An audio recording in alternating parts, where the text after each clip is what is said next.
Adam Adams has one of the most active meetup groups in the world. Have you been looking for a place to network with other creative real estate investors and to learn from different creative real estate professionals? Well then, the Creative Real Estate Lunch Club is the place to be. They meet every single Thursday in Denver. This goes from noon to 2. We'll leave the links down into today's show notes. So if this is your true passion, I'll see you there. It's time for the Creative Real Estate Podcast, your source for out-of-the-box real estate investing strategies, brought to you by realbluespruce.com. This is the Creative Real Estate Podcast, where we focus only on the most innovative out-of-box strategies. When it comes to real estate investing, I encourage you to think bigger and to think outside the box. Grant Cardone always talks about 10xing your goal. I'm your host, Adam Adams, and today is Meetup Monday, number 3. Although today's episode is short, it's extremely important because it's all about the best practices in networking. This week, I'm flying out to Meetup HQ on their dime to give a presentation to 150 of the top meetup organizers in the world. This presentation is on out-of-box strategies to increase attendance, and the main focus is how you run your meetup as far as networking.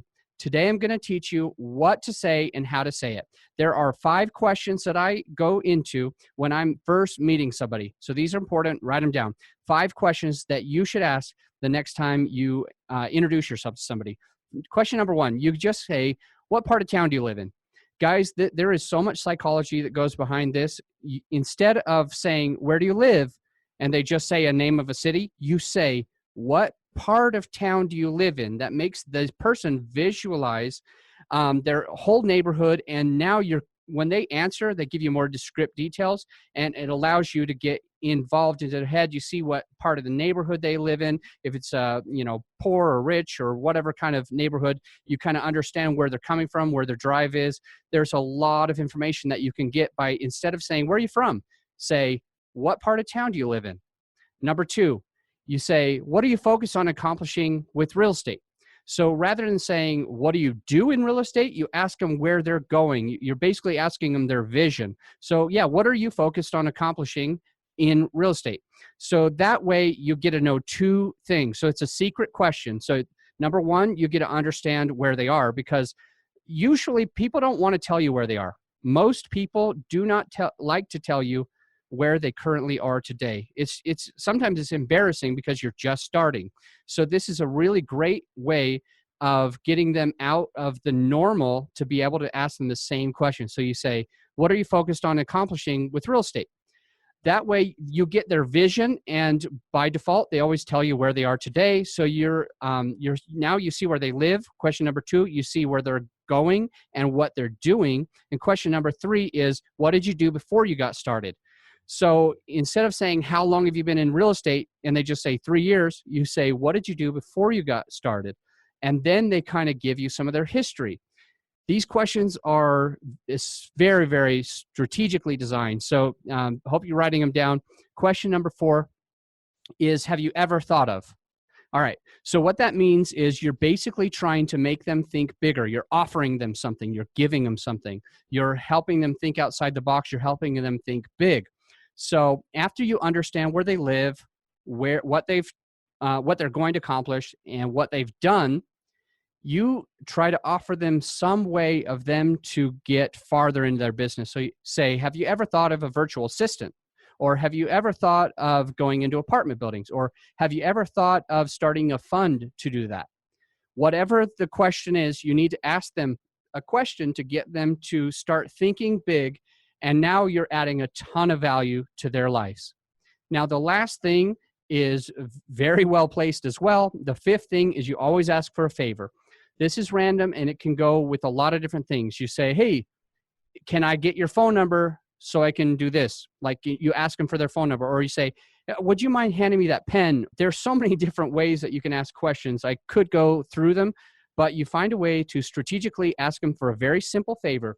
The psychology behind asking somebody for a favor goes like this, because most people don't ask favors to strangers. Most people, write this down, most people don't ask for a favor to complete strangers. Once you're asking for a favor, that means you're close. Okay. So if the fifth question is you're asking for a favor, don't worry. You already understand them, and the answers to their first 3 or 4 questions will allow you to know better what that fifth favor is. But you might say, would you give me your phone number? Would you give me a pen? Would you tell me more about this? Would you mind if I pick your brain? I'd really like to learn about that. Whatever the favor is, you got to ask them something. So with these 5 very well-placed and strategic questions, it will change the way that you network. So I would rehearse these in front of the mirror often so that they come very, very naturally. Do it in your own words. We'll go over them again. The top 5 questions, the first 5 questions: what part of town do you live in? Not where do you live, not where are you from. What part of town do you live in? Make them visualize where they are from, where they live, what streets they came to get to where you are. And then you say, what are you focused on accomplishing with real estate? Question number 2, what are you focused on in accomplishing with real estate? Now you get a lot of where they are and where they're planning to be. You'll get a sense of how big they think or how small they think. Now you say, what did you do before you got started? Now, question number 4, question number 3, what did you do before you got started into real estate? And now you get to see some of their history. You get to understand, were they accountant? Were they always in real estate? You know what I mean? So that allows you to know quite a bit about somebody. And have you ever thought of blah, blah, blah? And last but not least, could you do me a big favor? So these are the best questions that you should be asking every single person in your own way when they come to your meetup group. That is a very good way for you both to feel very well connected and at least get the questions started. So if you're not good at networking on your own, if you didn't know what to say, or if you felt uncomfortable doing this, or for instance, if you are an introvert, these are some questions that you can be preloaded with. So these are the 5 questions that you need to be asking everybody, whether you're running your own meetup group or you're going to somebody else's group. These are very good questions for you to understand people. I hope you use them. And with that said, I want to leave you with this quote: networking is the number 1 unwritten rule of success in business. That's by Sally Kwarchek. So networking is the number 1 unwritten rule of success in business. Until next time, guys, think outside the box.